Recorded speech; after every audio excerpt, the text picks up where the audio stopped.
Kapayapaan ng Panginoong Hesukristo ay sumainyong lahat. Magandang araw sa inyong lahat, saan mang sulok ng mundo kayo naroroon sa sandaling ito. Ang pagninilayang mabuting balita sa araw na ito ay pinamagatang ang kanyang matigas na pag-ibig. Pagbasa sa banal na ebanghelyo mula sa liham ni Apostol Pablo sa mga taga-Hebreo, 12 kabanata, mula 3 talata hanggang 11 talata. Isipin kung ano ang pinagdaanan niya, kung paanong tiniis niya ang labis na pagkamuhi mula sa mga makasalanan. Kaya huwag hayaan ang inyong sarili na masiraan ang loob at sumuko, sapagkat sa inyong pakikibaka laban sa kasalanan ay hindi pa ninyo kinailangang lumaban hanggang sa puntong kayo ay mapapatay. Nakalimutan na ba ninyo ang mga salitang nagbibigay ng lakas ng loob na sinabi sa inyo ng Diyos bilang kanyang mga anak? Anak ko, bigyang pansin mo kapag tinutuwid ka ng Panginoon, at huwag kang panghinaan ng loob kapag sinaway ka niya, sapagkat itinutuwid ng Panginoon ang lahat ng kanyang minamahal at pinaparusahan ang lahat na tinanggap niya bilang anak. Tiisin ninyo ang inyong dinaranas bilang parusa ng isang ama. Ang inyong pagdurusa ay nagpapakita na ang Diyos ay tinatrato kayo bilang kanyang mga anak. Mayroon bang anak na hindi pinarusahan ng kanyang ama? Kung hindi kayo napaparusahan, gaya ng lahat ng kanyang mga anak, ibig sabihin ay hindi kayo tunay na mga anak, kundi mga bastardo. Sa kaso ng ating mga taong ama, pinarusahan nila tayo at iginagalang natin sila. Gaano pa nga ba tayo dapat magpasakop sa ating espiritual na ama at mabuhay? Pinarurusahan tayo ng ating mga taong ama sa loob ng maikling panahon na tila tama sa kanila. Ngunit ginagawa ito ng Diyos para sa ating ikabubuti, upang tayo ay makabahagi sa kanyang kabanalan. Kapag tayo ay pinaparusahan, tila sa atin sa sandaling iyon ay may isang bagay na nagpapalungkot sa atin, hindi tuwa. Gayunman nang maglaon, yaong mga nadisiplina ng gayong parusa ay umani ng mapayapang gantimpala ng isang matuwid na buhay. Ang mabuting balita ng ating Panginoon. Papuri sa Diyos Ama sa kaitaasan, sa ngalan ng Panginoong Hesukristo. Amen. Muli akong bumabati ng magandang araw sa inyong lahat, saan mang sulok ng mundo kayo naroroon sa mga sandaling ito. Sa araw na ito, hayaan po ninyong i-share ko muli sa inyo ang aking maikling pagninilay sa kababasa ko lang na pagninilayang mabuting balita. Ang pagninilay na ito ay pinamagatan kong ang kanyang matigas na pag-ibig. Sa isang article sa paborito kong babasahing Our Daily Bread ng RBC Ministries na sinulat ni Mr. Vermont C. Grounds na pinamagatan niyang Why Love Gets Tough, ay ikinwento niya ito.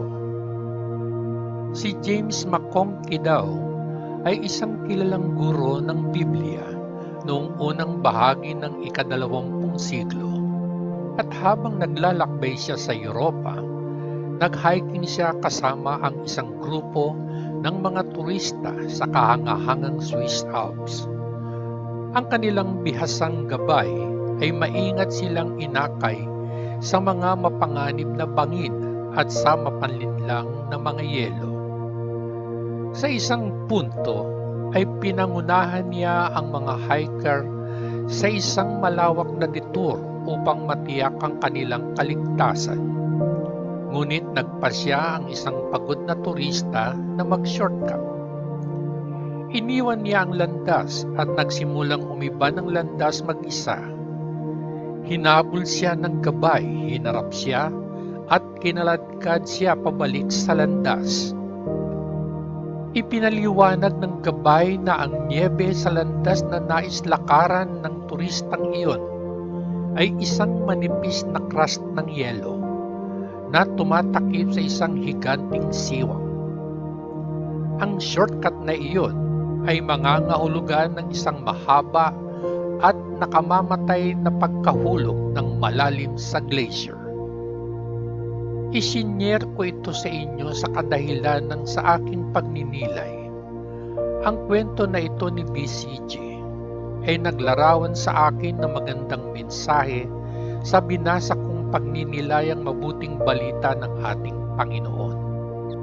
Sapagkat nakikita ng Panginoong Hesukristo ang ating gabay, ang lahat sa unahan ng landas na tinatahak natin, sa kagustuhan niyang iiwas tayo sa mga nag-aabang na mga panganib sa ating paglalakbay, kinailangan niyang paminsan-minsang hakayin tayong umiba ng landas na sa pananaw natin ay tila hindi kailangan. At kung tayo ay mainip o mabalisa at magpasya tayong humiwalay sa landas ng pagsunod, posibleng mapilitan siya na gumamit ng masakit na paraan para hilahin tayo pabalik sa daan ng espiritual na kaligtasan.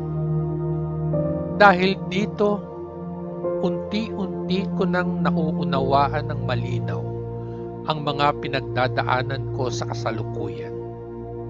Sana kayo rin mga kabayan na dumaranas sa kasalukuyan ng hirap at bighati na sa ating palagay ay hindi dapat.